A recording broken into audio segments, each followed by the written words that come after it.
Today's video is about how you can find joy in your morning routine. Hi, I'm Patrick from Joy of Bikes. We're riding to the Upper West Side to meet with Sara Lind. Sara is the co-executive director of Open Plans, which is a grassroots advocacy nonprofit that promotes community, service, joy, mobility, and empowerment. Sara formerly served on Manhattan's Community Board 7, where she worked hard to make life better for everyday people. Today we're going to talk about how choosing a bicycle instead of a school bus can help you find joy. Also, we're going to talk about Sara's life without a car.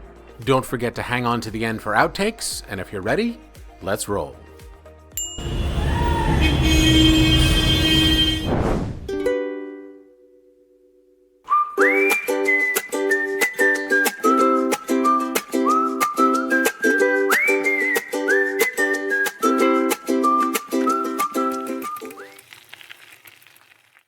So Sara, tell me about the very first bike you ever had. Oh gosh, I couldn't. Okay, I had like a little bike with a banana seat in it. I remember those. Pink, I think, with a little basket. Yeah, it was great. I loved it. I grew up in Wisconsin, so we biked everywhere all the time. Did you? Yeah. So what about your current ride? So this is a Turn cargo bike. Okay. I love it. I just got it. I don't know, maybe a month or two ago. Been using it. It's great. You're happy with it? You have one or two kids that go on the back?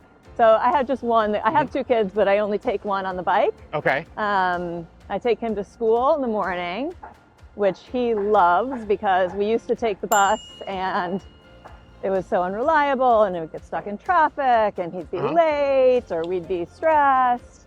And this is just awesome. It's like start the morning with joy. So this is how I take my son to school down Columbus. Okay. Which is great with the protected bike lane. There's some challenges too. Yeah, of course. Like for example, we can see up ahead of us there is a car parked in the bike lane. Yeah. So, you know, when it's just me riding, like I'm pretty comfortable. We'll have to go out into traffic. When my son's on the bike, it's a little bit more nerve-wracking. Yeah. Yeah. My daughter is she knows how to state her feelings in a clear and audible manner. Love that for her. And let me tell you, when someone blocks a bike lane, she's shouting at them. I love that. My favorite when someone uses is like sending a text message. It's like, hey, that is dangerous. You cut that out right now. That's so funny. Do you have a car also? Nope, no car. No, none. No, nope. Do you feel like, more sounds of the city. I'll let you go ahead. Okay.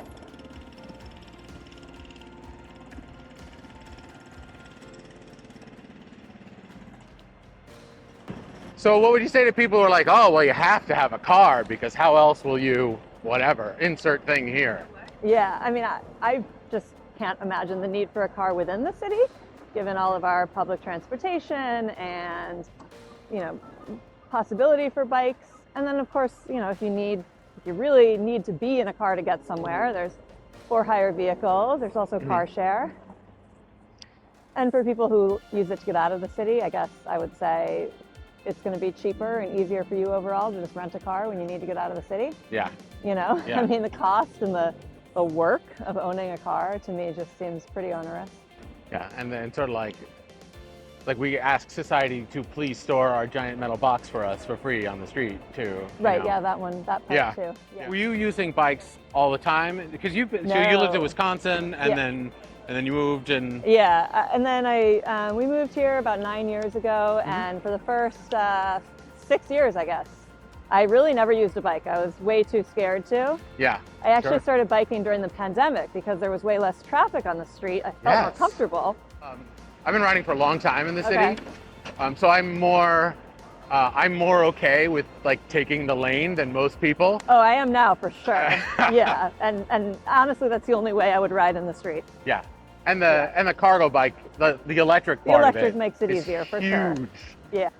Did you get a lot of like weird blowback from family because you're riding a bike in New York City and they were afraid because it's too dangerous, that sort of thing? I don't think so. Actually, the one thing, so my sister lives in Vancouver, Washington, right across the river from Portland, and she bikes a lot there. And I guess the culture there is everyone wears a helmet all the time. Yes, there's a lot so of she does safety, yell at me about not wearing a helmet. You know, I guess I generally don't wear a helmet because before I got this bike for years, I was using city bikes, and it's just not really practical. Yeah. So I got used to not wearing one, and I do think that the best protection is infrastructure, and is knowing how to ride well. What would you say to someone who is watching this and is saying, oh, I don't know if I could ride that path. Is it safe? Will I get run over? Yeah. Can't take my kids there, that sort of thing. Well, I guess first I would say become an advocate and push the city to give you better infrastructure, because that's the best way to make biking in the city safer and more comfortable. Yes, fair enough. Beyond that, I think it's just practice, right? Like, the more you do it, the more comfortable you get. Being comfortable with, like you said, sort of taking the lane, not being aggressive, but just being assertive, you know? Or aware. For me, Definitely it's a lot aware. about just making eye contact a lot. Yeah, you gotta make sure you totally. see it. But that's the same thing with driving a car.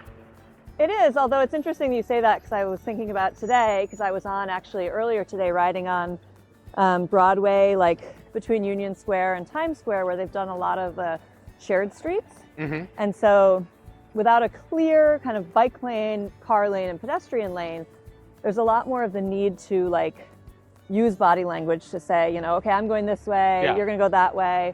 I think it's really easy to do that. You know, when you're a pedestrian, you do that all the time, right? With other pedestrians on the sidewalk.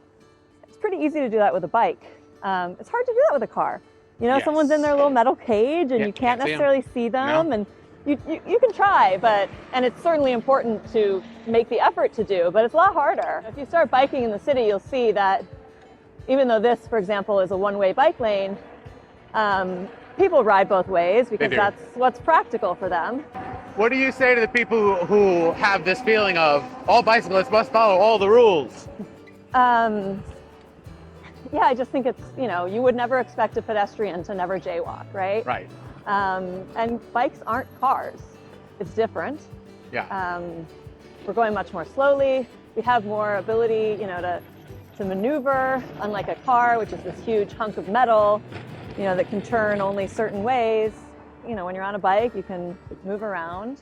If someone darts out into the bike lane, which people do, certainly something to be aware of if you're going to start biking is pedestrians thinking of the bike lane as an extension of the sidewalk rather than a moving lane, and just kind of walking out into it. And I don't blame them for it though, because I'm sure I have done it too. Yeah. And to be fair, I mean, pedestrians are like if there were a hierarchy of pedestrians are importance, squishy. Pedestrians we don't are want at to the run top. them over. Yeah, for sure. It's kind of like when you're, you know, on a lake. Like if you're in a kayak and a speedboat comes by, it's the speedboat's responsibility to avoid you, not the other way around. So absolutely, pedestrians are the priority. So here we see some people coming the wrong way. And what I always find is that, you know, you just kind of communicate. Okay, this guy's going to go on the outside. We don't need to have a big conversation about it. People know how to, you know, use the lane together. So these are the infamous or famous or loved or loathed restaurant sort of sheds in New York. Indeed, and I love them, but it's true, it does make biking down this path a little bit harder. Yeah. Sorry. And our city bike place. Yeah. I'm definitely taking a lane here. Oh yeah, exactly. Let's say someone was thinking about, I don't know, they're thinking about, they talk about, maybe I want to take my kid on a bike to school, but I don't know if it's safe or is it a good idea? What if it rains? Well, I'm a fair weather biker, I will admit. If it's raining, we take the bus. But otherwise. But that's a thing too. Just like everything else, it's not all or nothing. Totally, yeah. You know, I know someone who said, "Oh, I want to eat healthy, and I was thinking about becoming a vegan, but I can't. It's too big of a commitment." And I said, "Well, if that's the thing you care about, just like do meatless Tuesdays or something." Yeah, totally. Like just pick a day. Something is better than nothing. Nothing, yeah. How do you feel that the bike ride itself impacts your child's experience at school or commuting in general?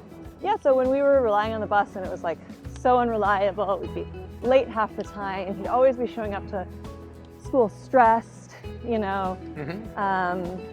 It just made our mornings kind of chaotic and difficult. And now, it's like I said, it's like a joy in the morning. Yeah. It's the freedom of being on the bike. My daughter has some tough time getting out in the morning, and she often takes the bus. But if she's having a rough day, just being able to say, you know what, I'll let you go ahead of me this time. Yeah. You know what, I'll just let you take the, we'll take the bike today. And it's funny, but just having that option for her gives her the, just like calms her down. You Yeah, know? totally.